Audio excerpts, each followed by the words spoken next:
A gente conversa agora com o Dr. Abraão Cury, ele que é cardiologista, clínico do HCOR em São Paulo e médico assistente da Unifesp. Hoje a gente vai falar sobre transplante de coração. O apresentador Fausto Silva passou pelo procedimento no início da tarde deste domingo no Hospital Albert Einstein em São Paulo. Faustão, que estava internado desde o dia 5 de agosto, está internado desde o dia 5 de agosto na unidade por conta de uma insuficiência cardíaca. Há cerca de 10 dias ele teve um agravamento no quadro de saúde e entrou na lista de transplantes. Essa lista de transplantes é uma lista nacional e avalia aí os critérios do paciente, né, de quão grave está o paciente e faz aí a delimitação de quem pode ou não receber a doação. Eu começo perguntando para o senhor, doutor, como que funciona a lista de transplantes de coração?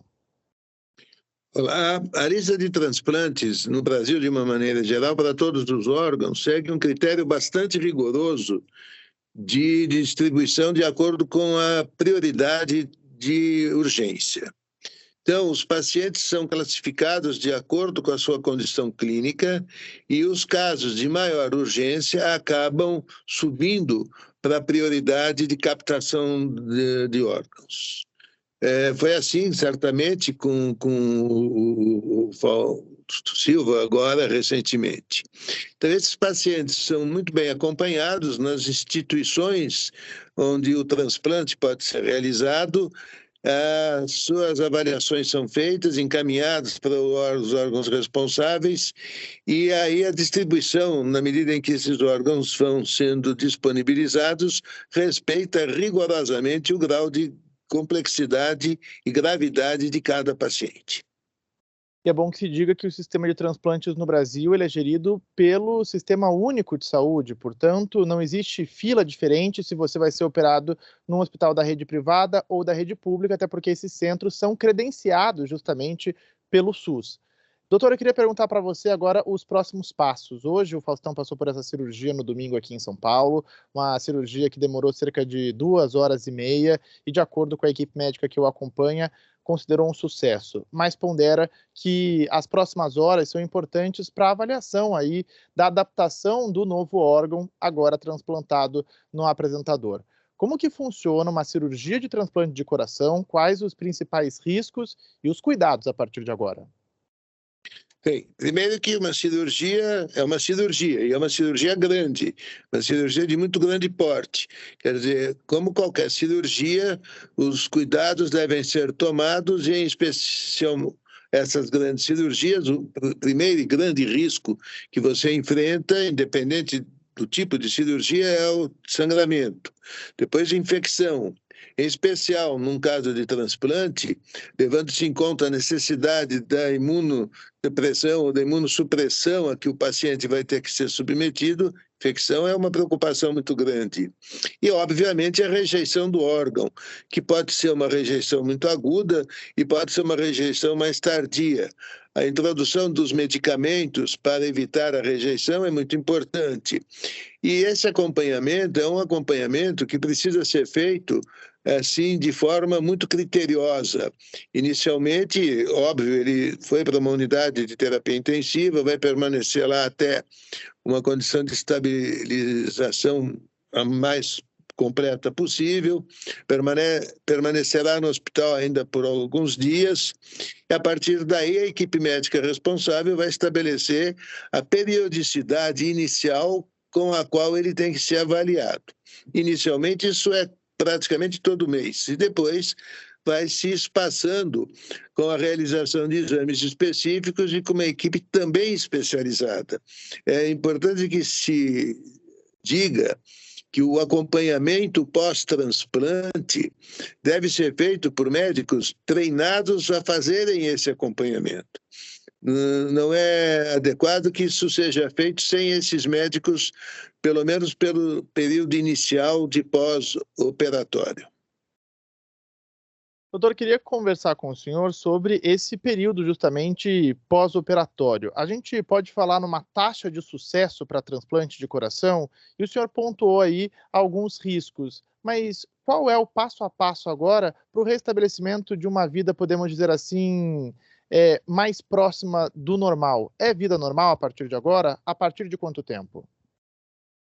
Olha, primeiro é bom que se lembre que a indicação de transplante cardíaco, ela é realizada sob uma condição de bastante fragilidade do paciente. Ou seja, os pacientes que são indicados para a realização de um transplante cardíaco estão numa condição clínica bastante limitante. Os pacientes que estão em regime de internação, que permanecem em regime de terapia intensiva, que foi o caso do paciente do Faustão agora, esses pacientes estão com uma qualidade de vida extremamente limitada. Então, o sucesso da cirurgia se faz, não havendo complicações agudas, praticamente logo após a cirurgia, em que o indivíduo vai poder começar a retomar uma condição mais normal de vida. Nós temos pacientes transplantados de coração com 20 anos de sobrevida. Nós não podemos assegurar que todo paciente transplantado de coração vai viver mais 20 ou 30 anos. Nós sabemos que a média esperada não é bem essa, mas isso não significa que o paciente não possa até vir, dependendo da idade, obviamente, para um retransplante. Então, e o Brasil tem um dos melhores serviços de transplante de órgãos do mundo. Nós somos campeões mundiais de transplante de rins. Nós temos uma das melhores casuísticas de transplante de fígado e de transplante de coração, principalmente do mundo. Temos equipes e hospitais de extrema competência para a realização desses procedimentos. Então, eu acho que é relativamente confortável dizer que os pacientes com indicação de transplante podem ter uma expectativa com relação ao seu sucesso pós-operatório muito positiva. Doutor, eu queria conversar com o senhor também com relação a esse transplante especificamente que a gente fala aí, do transplante de coração que aconteceu, o senhor falou, ele é uma cirurgia, uma cirurgia, né, uma cirurgia complicada, mas que o Brasil tem certa já familiaridade com essa cirurgia, né, o país conseguiu aí desenvolver, hoje são cerca de 380 pessoas que esperam na lista por transplante de coração, sendo de uma lista global aí de todos os órgãos e tecidos, cerca de 65 mil de acordo com o Ministério da Saúde.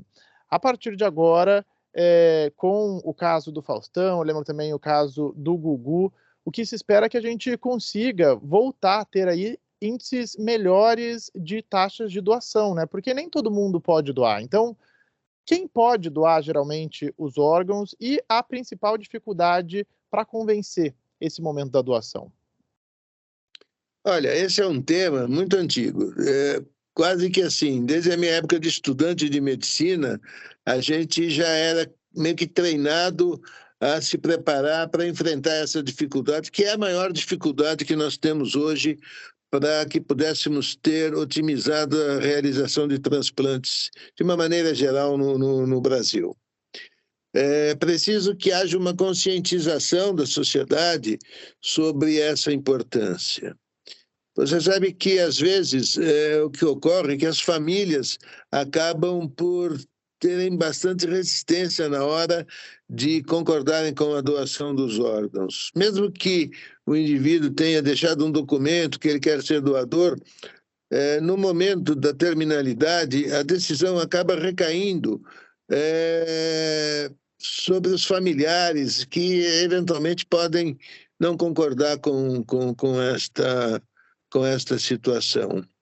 Quando você tem uma pessoa personalíssima cometida de uma situação como essa, é sempre mais expectante que a sociedade fique atenta, e isso pode servir como um chamariz para que as pessoas vejam da importância que é a concessão de órgãos para que pessoas que estão vivas, mas que poderão não continuar vivas se não receberem um transplante, tenham.